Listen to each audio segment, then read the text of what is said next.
Hello, hello, hello, que le Seigneur vous bénisse, peuple de Dieu et tous ceux qui nous suivent. Que la grâce et la paix de Dieu soient sur vous, sur chacun de vous et sur vos familles. Alléluia. Dans le livre de 2 Rois, chapitre 5, c'est une histoire très merveilleuse. C'est l'histoire de quelqu'un qui s'appelle Naaman.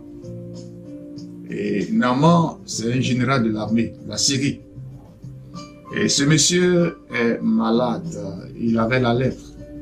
Et vous savez, au temps d'alors, la lèpre est une maladie qu'on ne peut pas guérir. C'était au temps d'antan, c'était impossible. Donc celui qui a la lèpre doit rester comme ça et périr. Et d'ailleurs même c'est difficile d'être dans la société. Et voilà qu'en Syrie, ce général d'armée a la lèpre. Mais en même temps, c'est quelqu'un qui est beaucoup aimé par le roi. Le roi l'aimait beaucoup.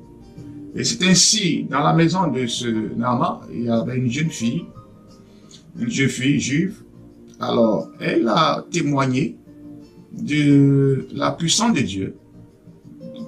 Il a dit un jour que si le maître pouvait aller en Israël, alors il sera guéri de sa lèpre. Et c'est ainsi que Naaman, le général, a reçu une lettre du roi, une lettre pour le roi d'Israël. Et quand Naaman est arrivé en Israël, effectivement, c'était pour rencontrer le prophète Élisée. Effectivement, il a pu le rencontrer. Et la première rencontre, c'est ceci. Élisée lui dit ceci.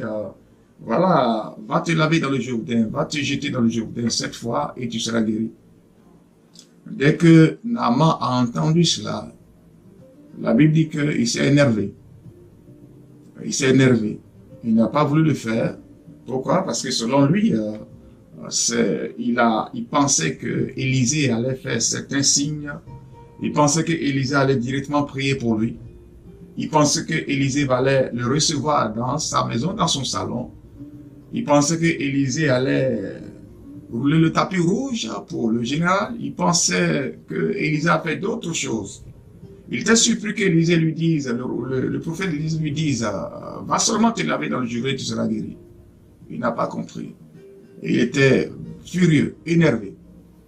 Et il partait, il retournait en Syrie avec sa maladie. Il retournait dans sa maison avec sa maladie.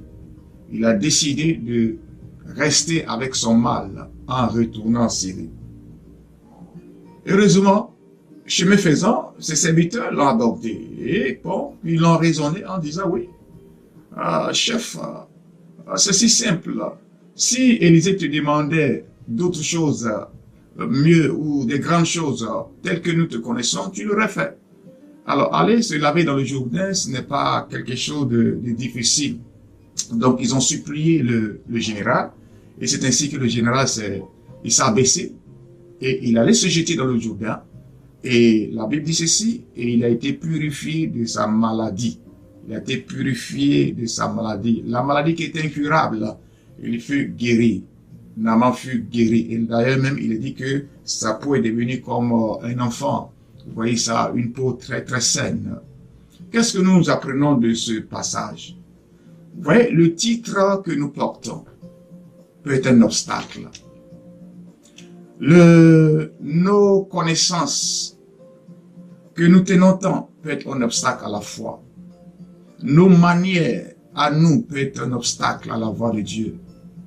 Vous voyez ça, nos préoccupations ou nos méthodes peuvent être aussi des obstacles pour recevoir le miracle de Dieu.